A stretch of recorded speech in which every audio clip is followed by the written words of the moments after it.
Hello, everyone, and welcome to the Rundown, where we talk about 2A news and conservative views. I will be your host today, Craig DeLuz, coming at you from the West Coast, the left coast, behind the Iron Curtain, otherwise known as the Sierras. But as we all know, I do not do this program by myself. Nope. My name is Mike P. Waworski. I am your co-host, coming to you live from the East Coast. Coast with the most, with the co-host with the most, here on the Rundown 2A Views, conservative news. Craig, do you know what today is? Oh, yes, I do. It's raining tacos from out of the sky. Tacos, no need to ask why. Just open your mouth and close your eyes. It's raining tacos. It's raining tacos. Out in the street, tacos, all you can eat, lettuce and shells, cheese and meat. It's raining tacos, yum, yum, yum, yum, yum, yum, yum. It's like Tacos. God, You know, the only thing that could make that song better. Oops, What? sorry. So the only thing that could make that song better is if instead of saying lettuce, shells, cheese, and meat, they said tortilla and meat, onions, and cilantro. Or if it was Yeah, actually it is. raining tacos. Yes. Well, that would of course make it better. That would be even better. Well, we're Yeah. dealing. I'm gonna Although tell I you might- what. Today I is going to probably be an need to- interesting day because I've yet to venture out of the home yet, but it is supposed to be the hottest day of the year. It's supposed to be like 117 here, and I'm like, okay, do I really want to go out and get tacos, or do I just want to look and see what we have here at the house that we can cook up? It's time to let that Uber Eats driver earn their pay, Craig. There you go. You know what? That is an excellent point. See, I'm still thinking old school, right? I see that. No, listen, I know all about it. That's why, my- Mike. That's why you're on the program, man. Because you're the one that's forward thinking. No, it's not me. It's I get to review the credit card statements of my teenage daughter in high school who orders Uber Eats at lunch. Yeah, it's funny. I used to always say, I am a man who is ahead of my time. Unfortunately, it's only about 45 seconds. That's it. Yep. There you go. Yep. Hey, folks, thanks for tuning in today. We very much appreciate you guys tuning in. Hey, however you're watching us, do us a favor. Make sure that you encourage your friends to do the same. Let them know there's tons of ways in which you can either watch or listen to the program. Wherever you get your podcasts, you can find us. Wherever you like to watch stuff on video, you can find us. Just encourage people, look for the Rundown, 2A News, and Conservative Views. And at this point, let's go ahead and make sure that we let you know about the folks who bring us to you, who allow us to do this for you. That's right. Let's talk about our good friends over at Hitman Industries. That's hitmanindustries.net, hitmanindustries.net. If you've got an AR you've got in the last couple of years, odds are you may have one of their barrels already. But now you can get one for your own personal build. So check them out at hitmanindustries.net. Of course, the California Republican Assembly fighting the good fight behind the enemy lines. Make sure you help them with your dollars. And then if you need good combat gear, tactical gear, you go to uscombatgear.com and you get you some there. That's right, folks. Please make sure you check out our sponsors. Once again, they're the reason why we're able to come to you. So do us a favor. We make it real easy for you. The links to their websites are in the description of this program. Just click on them. Check them out. If you like what you see, spend some money with them. Tell them that the guys over at The Rundown sent you. Oh, so There you go. Do that. yesterday we decided that we were going to honor Labor Day by actually working. Yes. And by the way, I had a very, very good time on yesterday's program. And, luckily we were on the program and not paying attention to what our president was doing because, well, let's just say he was spreading the hate, shall we say. I think that's an effective accurate term or terminology for what the president was doing. He was in Wisconsin and Pennsylvania.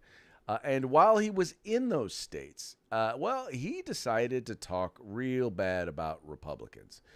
He made it a point to, let's just say he was focusing on the what's the term I'm looking for? He was basically referring to Republicans as hold on, I'm trying to find the actual video. I had it right here. There we go.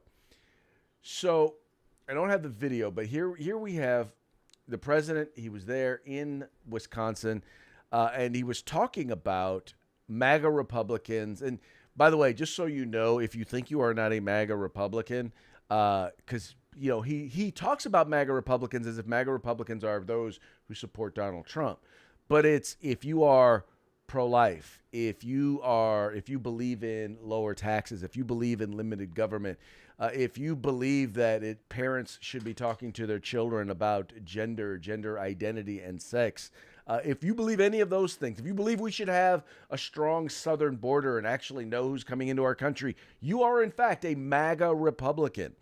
And according to our president, MAGA Republicans, and that would mean you, are destroying American democracy.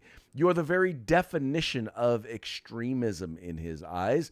And he goes on to say the extreme MAGA Republicans in Congress, once again, he means Republicans in Congress, have chosen to go backwards, full of anger, violence, hate, and division, he said.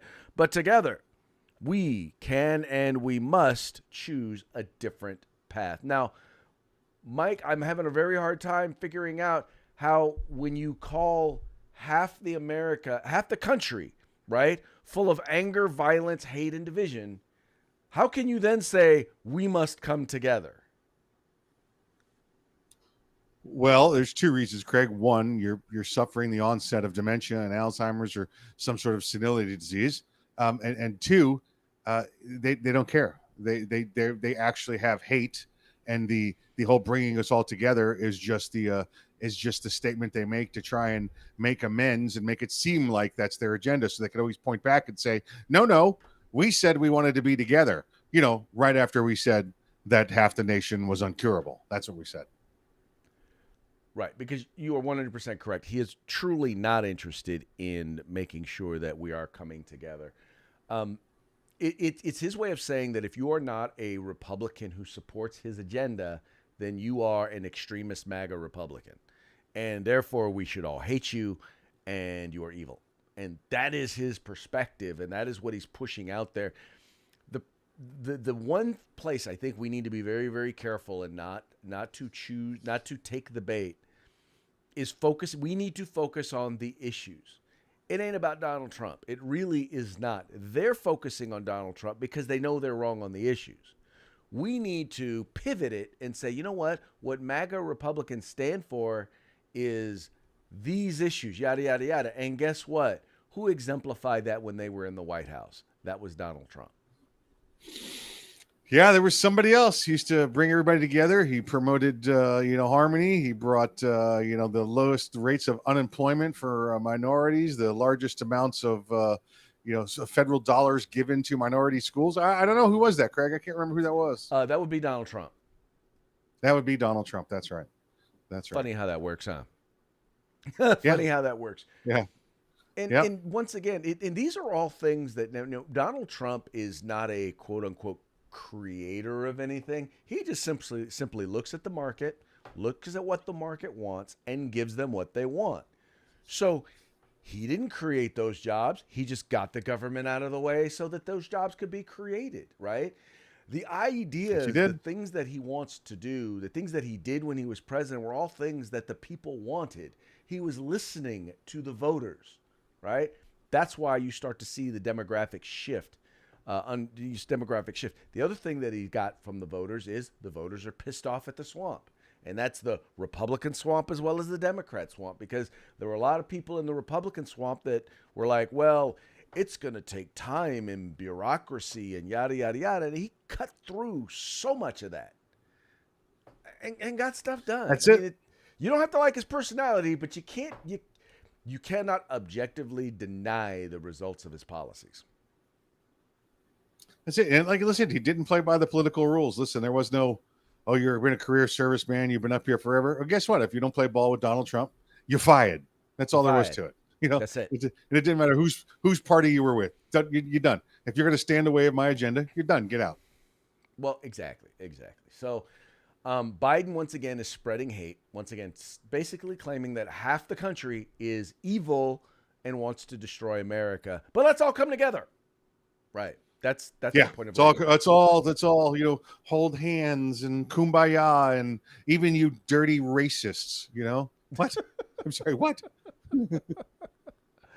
Yeah. Well, anyway, you got to wonder about these folks sometimes. And by the way, talking about wondering about these folks, there's a host on MSNBC, and the guy's name is Mehdi Hassan, right?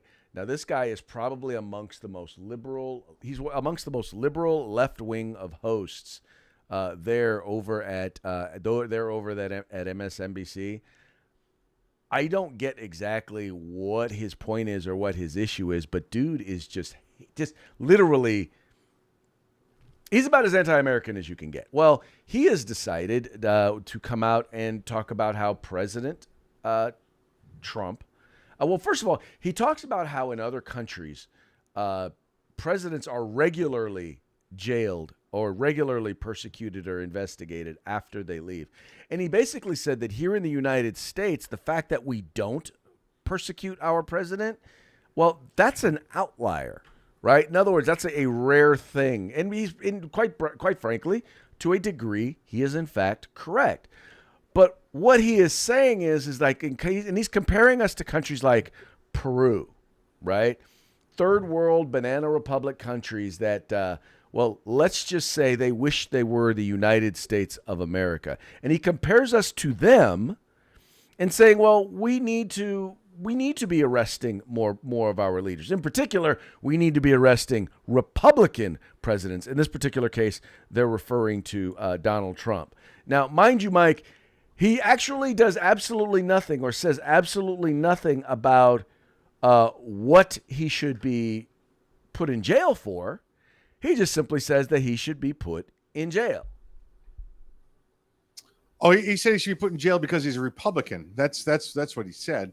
It's clearly a partisan issue with this guy. Mehdi Hassan. He's a former British citizen of Southern Indian descent. He's a Muslim, so he was an outlier in India. He was an outlier in Britain, so he figured he'd come over here and be welcome. And this guy just brings his anti-U.S. Muslim rhetoric to this country. And they put him on the TV, and he says the stupidest things. This is one of those guys that you when you listen to him, you're just, like, how is he not in jail for inciting violence? It's absolutely amazing the crap he brings forth. Craig, he wants to see the president in jail. He says that that's what other countries in the world, and you're correct. It's third world s-holes that have that happen. With coups and toppling and assassination attempts daily. That's the kind of place where that happens. And I would recommend that's where Mehdi Hassan go and spend his remaining days. Well, here's the thing, and what's funny is that he unknowingly actually acknowledges the American exceptionalism, and it's really can be found in this statement right here. It says, speaking as a relatively new citizen to this country, one thing that is uniquely American about it is that no former president of the United States has ever been charged with a criminal offense. Now, Mike, mind you, he's assuming that our presidents have actually committed criminal offenses. But here's the problem. You come from and support countries and are around countries where you are putting in place criminals. And then, by the way, many of them are not criminals, but they actually just wind up because the new administration comes in. The new regime comes in. There you go. Right? Yeah. There's regime change there is a lot different than regime change here. We have a peaceful transfer of power from one group or one party to another, from one leader to another. That is what makes us uniquely American. And if you don't get that, then maybe, just maybe, you don't get what it is to be an American. And you should not have your ass on national TV talking about politics and policy. Yeah, he's he's expecting ex-presidents to go to jail because he's used to criminals in office and all the other places and all these other little S-holes around the world. That's what he wants to see here. But again, he only wants to see it on one side. He's okay with his party being okay and not going to jail, but he wants to see those conservatives, those Republicans go to jail for doing their jobs and not committing crimes. Oh, you mean like selling influence as the vice president? You mean crimes like that? Oh, absolutely. You mean crimes Absolutely. like I don't know, selling firearms to Mexican cartels so that they can shoot American border patrol agents? You mean crimes like that?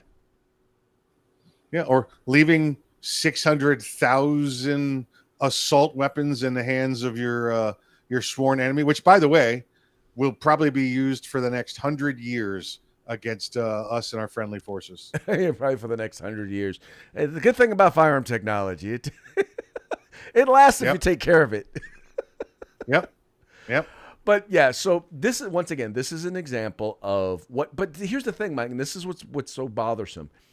This is what people on the left hear. This is an example of what MSNBC represents. To their credit, CNN is at least trying to take a half a step back from that. But even with that, they're losing. CNN, upon doing that, is losing a lot of the viewership that they used to have. People are just like, oh well, if I can't tune into CNN and just watch them rail against Donald Trump and be anti-American all the time, well then I'm not going to tune in at all. Yep, you're absolutely right. It's just, CNN gets away with a lot, and this is just more of it, more of the the garbage they put on. Listen, the ratings are at all-time low, and I don't know how they get away with it. Well, I guess it's because nobody's watching it, right, Craig? I guess nobody can complain if they're not watching it. Well, in particular, the corporations, the businesses that are advertising on these places, and once again, the worst is MSNBC.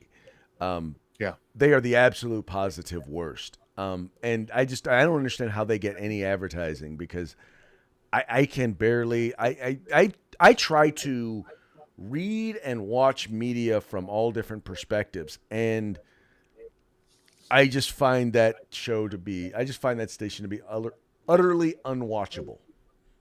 And it's weird. Like, you and I've seen the changes. I used to watch MSNBC. That used to be my go-to because it was the most neutral. It was just, here's the facts. You decide what to do with them. Well, and not so much anymore. No, definitely not. Definitely not so much anymore. All right, now here's another interesting one. Now, I find it incredibly interesting when you're gonna. How do I want to put this? I am a person, and I'm a Christian, right? I'm a believer, and I'm a person who, I generally, as a general rule, even if I disagree with someone, I don't question, in particular publicly, their Christian faith, right? I might talk to them personally and be like, okay, well, wait, how do you arrive at this? I might ask them what they believe. I mean, what's the Christian underpinnings, or where do you see that in your Christian faith? Well, Lori Lightfoot has decided to just flat out blast Governor Abbott out of Texas because he is sending immigrants. He's put them on buses, and he is sending them to places like Chicago. She literally came out and was like, oh no, I'm going to, of course, he said right here, it says, he professes to be a Christian, Lightfoot said at a press conference on Sunday. This is not the Christianity and the teachings of the Bible that I know. I think religious leaders all across the country standing up and denouncing this, and denouncing exactly this. Now, Mike, last I checked, so first of all, borders, language, and culture is very much a biblical principle, and there's very many times where God talks about those things. So that's not even an issue. But when you have someone come into the country illegally, right, and they are in need, and you recognize that there's a place that says, "Hey, come here. We'll protect you. We'll give you a place to stay. We'll give you money. We'll educate your kids. We'll give you free health care. And you don't have to worry about being deported." Now, I'm thinking as a Christian, well, if that's the place they want to go, Why don't I help them get there? How is that not Christian? Well, first off, here's the answer to your Christian thing, Greg. When these liberals, when these small brains, I call them, when they start the insults, you get three of them, right? And we're all very familiar with the third worst, right? The third worst is you're a racist. They just default to you're a racist. That's what you are. Well, Lori Lightfoot, I guess maybe she forgot about the racist or the order they were supposed to come in. She skipped racist and went to religion. She went, you're not a Christian. You're a bad religion. You're a bad Muslim. Whatever it happens to be, she did. You're a bad Christian, right? And then you finally get down to the number one, which would be yo mama jokes. So that's the final insult. By the way, throw at you. By the way, we said her name 3 times, therefore she has appeared on the program. Oh boy. Totally forgot about that. Boy. Lori Lightfoot has made an appearance. She's kind of like Beetlejuice. So if you say her name 3 times, she actually appears on the program. Kind of. Look at her. She's just all sorts of. That's just, man. I can't. I'm not even gonna go there. I'm gonna go there. It's funny, Craig, because last week when Governor Abbott said he was thinking about sending the next batch of immigrants to Chicago, she came out and said we welcome them here in our city. And then they showed up at her doorstep, and she's like, whoa, no. You're not a Christian. You can't be sending these dirty people here like this. It's absolutely, she changed her tune in a week of what to do with these migrants. They're in sanctuary city. It's okay to come here. Come be here. Come be with us. And once again, think about it. She's probably got a few hundred that have shown up in Chicago. Texas border towns are dealing with hundreds every day. I mean, they've got, let me clarify, not hundreds, thousands every day. And it's like they're saying, well, we're going to provide these resources and we're going to make it a sanctuary city or a sanctuary state, but it's only symbolic. In other words, it's only a public-facing gesture when actually faced with putting out real resources and dealing with the real devastation of what this is causing, like the border states have had to do. All of a sudden, they change their tune. It's like they're acting as if only the border states and only the border towns should have to deal with the consequences of, by the way, people like them, the Democrats in these cities, letting folks know, come here, we'll take care of you. It's Chicago, it's San Francisco, it's Los Angeles, it's Washington, D.C., it's Baltimore, it's New York.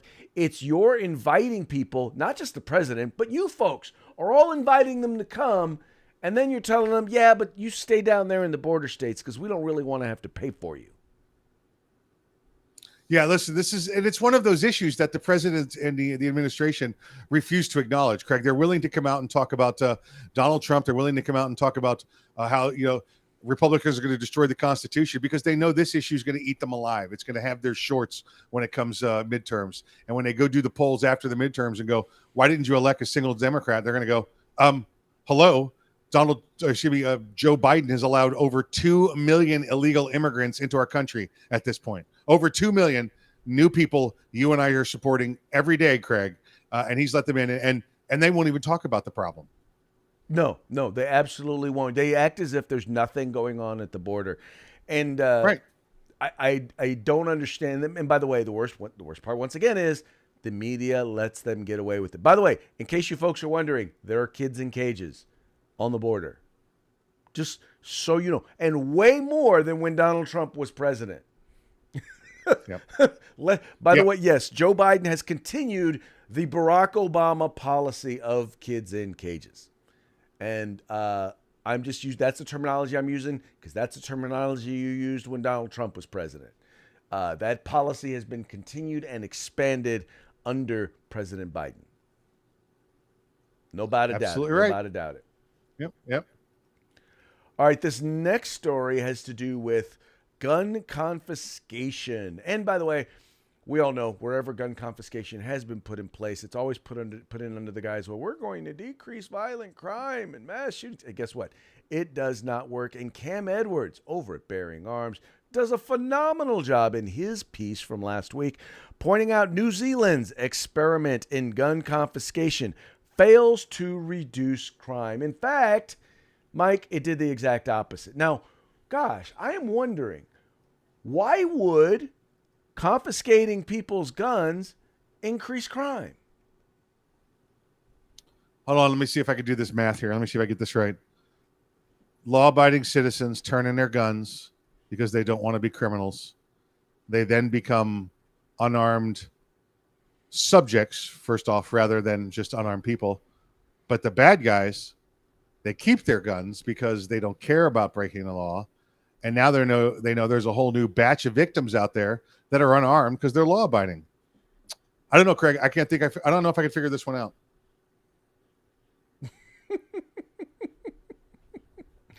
Yeah, it's as you said, Mike, it's not difficult to do the math. And what they in fact are finding is that criminals have in fact been emboldened because, well, who cares? That's their attitude. Their attitude is, I am no longer, my life is not in danger because chances are I'm not going to get shot. And so therefore they become bolder.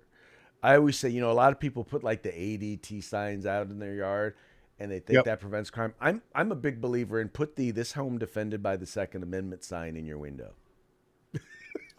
I'm a big believer of putting a sign in my yard that says my neighbor doesn't believe in guns. There you go. That's not a bad one. That's not a bad one at all. He also doesn't like guns, so if he calls for help, I won't come to help him with my guns. So there you go. Just so you know.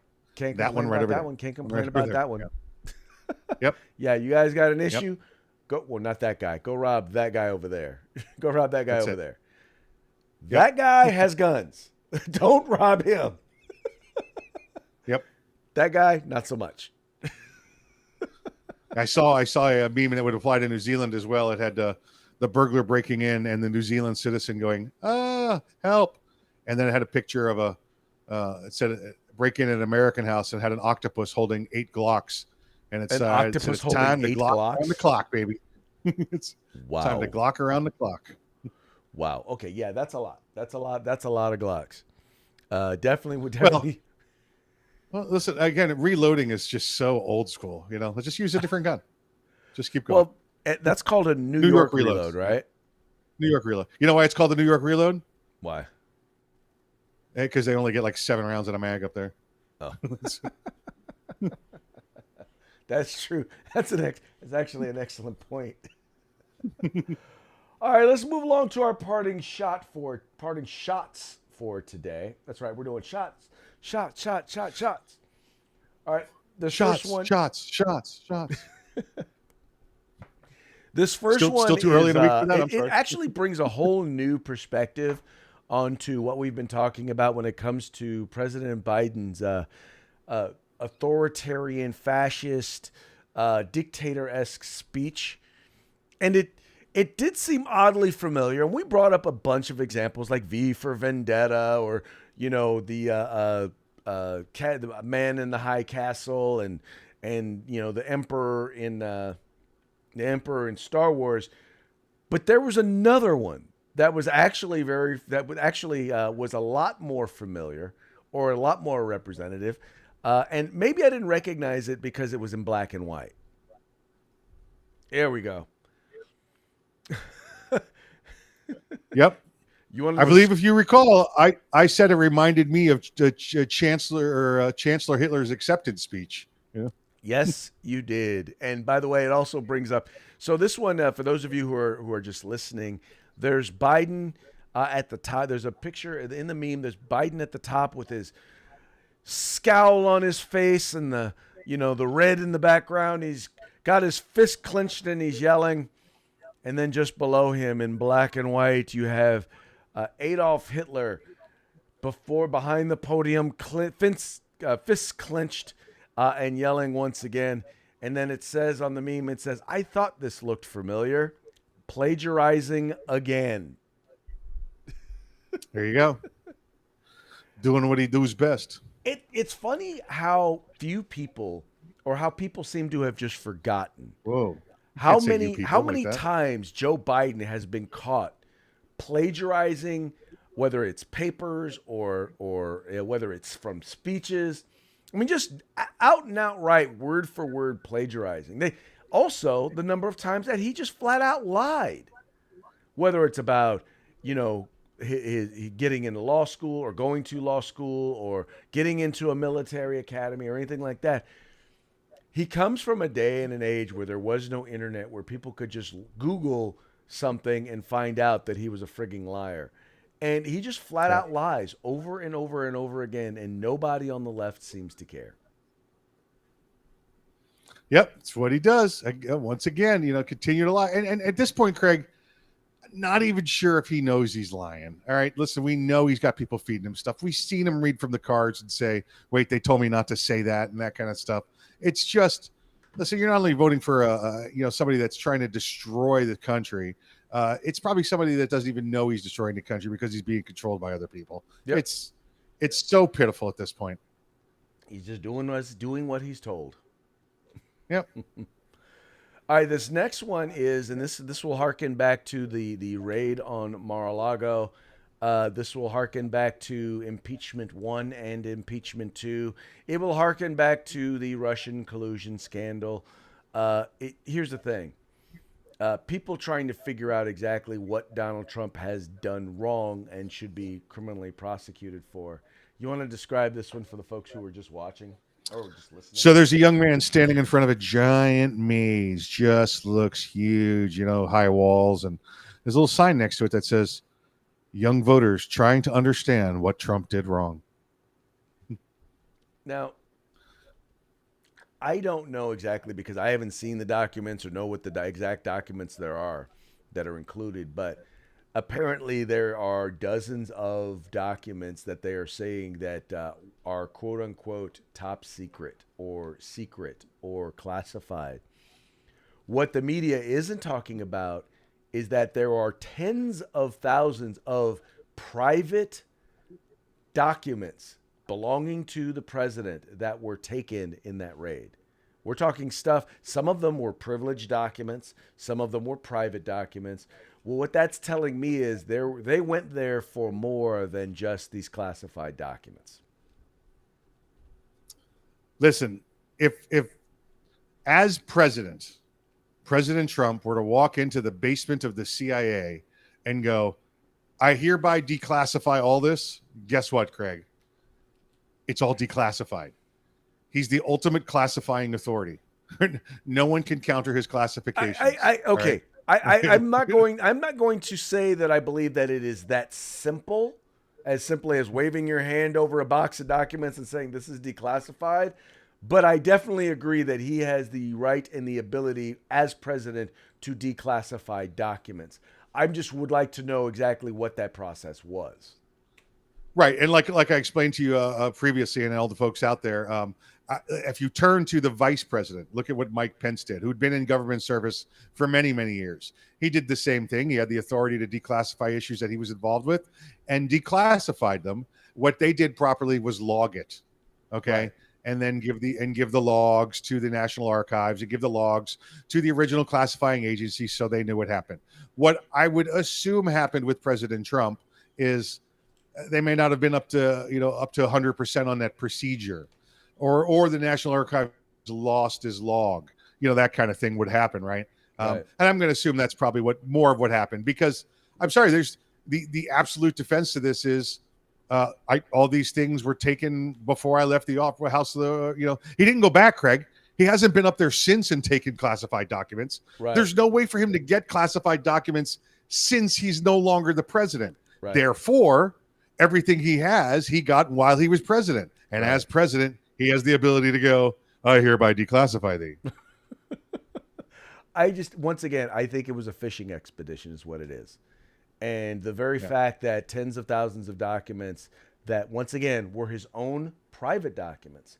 Once again, many of them privileged, many of them personal, many of them financial. Because, mind you, if you read the warrant, and by the way, it was a very general warrant, it allowed them to take any document that was created while he was president, during his entire presidency, as well as any document that they believe might be a part of evidence of quote unquote criminal activity or anything like that. So what they're trying to do is, I think they were pulling out those documents to try and put some, provide some documentation to some of these criminal investigations. But what they're going to find is, you know, it was a way for them to get around the locals having to actually have a warrant specific enough to get those things.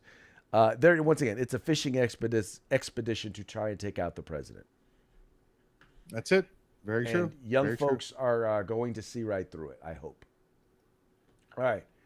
Yeah. With that, sir, it is about that time for us to give a shout out to our sponsors once again. Again, let's say hello to Hitman Industries. That's hitmanindustries.net, hitmanindustries.net. If you got an AR, odds are you might have one of their barrels already, but now you can go get one for your own build and have it yourself. Then, of course, there's the California Republican Assembly fighting the good fight. Make sure you go to their page, give them a little donation. It's not easy fighting that the Mussolini over there without your help. And then, of course, if you want the best tactical gear around, go to uscombatgear.com. Folks, thank you so much for tuning in. We appreciate you liking and sharing the program and encouraging your friends to do the same. We're going to call it a day, but we will be back tomorrow for Hump Day. Hump Day. We'll see you then. Mike.